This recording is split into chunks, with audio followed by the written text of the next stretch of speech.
નમસ્કાર મિત્રો, વિદ્યા સેતુ હસ્તી યુટ્યુબ ચેનલમાં તમારું સ્વાગત છે। આજના આ વિડીયોમાં આપણે ટાટ હાયર સેકન્ડરી પરીક્ષાની હોલ ટિકિટ જાહેર થઈ છે તેના વિશે ચર્ચા કરીશું। તો આ વિડીયોમાં તમને ટાટ હાયર સેકન્ડરી પરીક્ષાની નવી તારીખ કઈ છે એ માહિતી મળશે અને કોલ લેટર કઈ રીતે ડાઉનલોડ કરવો આ સંપૂર્ણ માહિતી તમને આ વિડીયોમાં મળી જશે। તો આવી જ માહિતી મેળવવા માટે ચેનલને સબસ્ક્રાઇબ કરજો। ટાટ હાયર સેકન્ડ પરીક્ષાની હોલ ટિકિટ ડાઉનલોડ કરવા માટે ગૂગલમાં જઈ અને તમારે ઓજસ ટાઈપ કરવાનું રહેશે, જેથી તમને ઓજસ ગુજરાતની લિંક મળી જશે। આ લિંક પર તમે ક્લિક કરશો એટલે આ રીતે છે એ પેજ ઓપન થશે, જેમાં તમે સ્ક્રોલ કરશો એટલે એક્ઝામિનેશન કોલ લેટર, જેમાં વ્યૂ ઓલ પર તમારે ક્લિક કરવાનું રહેશે। જેમાં સિલેક્ટ એડવર્ટાઇઝમેન્ટમાં તમારે જે એડવર્ટાઇઝમેન્ટ માટે ફોર્મ ભરેલ હોય એટલે કે નીચે જશો એટલે અહીંયા એસીબી પછી છે એ ગુજરાતી માધ્યમ અને તમારો જે સબ્જેક્ટ હોય એ તમારે સિલેક્ટ કરવાનો રહેશે।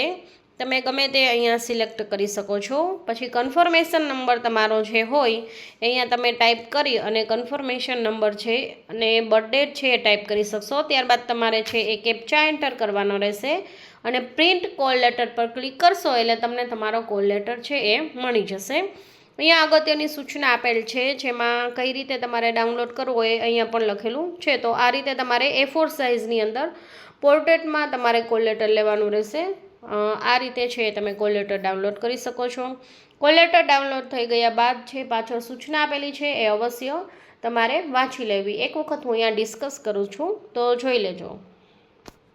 આ રીતે ઉમેદવાર માટેની સૂચના આ સેકન્ડ પેજ ઉપર છે એ તમને જોવા મળશે, જેમાં અહીંયા લખેલું છે કે કઈ રીતે તમારે એક્ઝામ આપવાની રહેશે, કયા ટાઈમે પહોંચવાનું રહેશે। તો આ સૂચના એક વખત અવશ્ય છે એ વાંચી લેવી। તમારે છે એ તમારો પાસપોર્ટ સાઇઝનો ફોટોગ્રાફ છે એ ચોંટાડી અને સાથે લેવાનો રહેશે।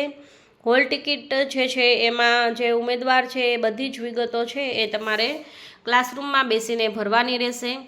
અને ત્યારબાદ છે એ કોઈપણ ડિજિટલ ડિવાઇસ છે એ સ્માર્ટ વોચ કે કોઈપણ કેલ્ક્યુલેટર કે એવા ડિજિટલ વસ્તુ જે છે એ લઈ જવાનું રહેશે નહીં।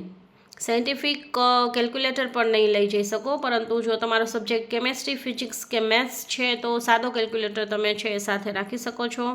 સાથે તમારું જે છે એ ઓરિજિનલ ડ્રાઇવિંગ લાઇસન્સ, આધાર કાર્ડ, ઇલેક્શન કાર્ડ કે કોઈપણ વસ્તુ છે એ તમને જ્યારે ઇન્વિજિલેટર માગે ત્યારે સાથે રાખવાનું રહેશે, તમારે બતાવવાનું રહેશે।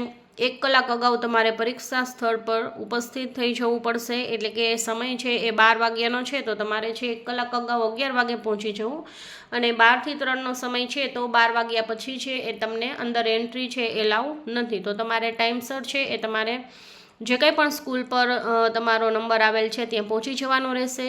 OMRમાં જે બધી જ વિગતો છે એ તમારે ભરવાની રહેશે। તમારો OMR નંબર અને જે છે એ પ્રશ્નપત્ર નંબર તમારે છે એ ચેક કરી લેવાનો રહેશે। અને ત્યારબાદ છે કે MCQ આધારિત આ પરીક્ષા રહેશે, જેમાં વિભાગ 1 અને વિભાગ 2 એમ 2 વિભાગ હશે। વિભાગ 1માં 100 પ્રશ્ન હશે, વિભાગ 2માં પણ 100 પ્રશ્ન હશે, ટોટલ 200 પ્રશ્ન હશે।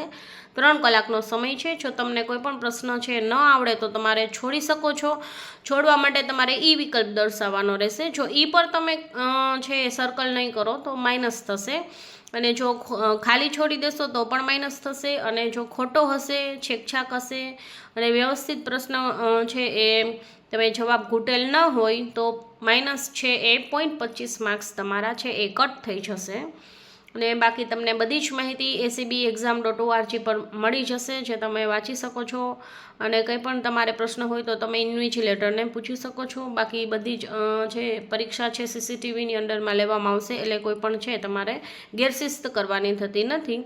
અને પેજ નંબર 7 પર જે સૂચના આપેલી છે એ પ્રમાણે એક વખત કન્ફર્મ થઈ જશે પછી અરજીપત્રકમાં કોઈ સુધારો નહીં થાય, એટલે જે તમારું અરજીપત્રક છે એ સાથે રાખવાનું રહેશે, કોલ લેટર, અને કોલ લેટરની અંદર તમામ વિગતો તમારે ક્લાસરૂમમાં બેસીને ભરવાની રહેશે અને ફોટોગ્રાફ સાથે રાખવાનો રહેશે, અને સાદું કેલ્ક્યુલેટર સાથે લઈ જઈ શકો છો। બાકી વોચ જે છે એ સાદી તમે સાથે રાખી શકો છો, બાકી ક્લાસરૂમમાં હોય છે।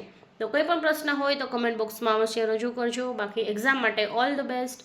જો વિડીયો સારો લાગે તો લાઇક અને શેર કરજો। ચેનલ પર નવા હોય તો ચેનલને સબસ્ક્રાઈબ કરજો। Thank you.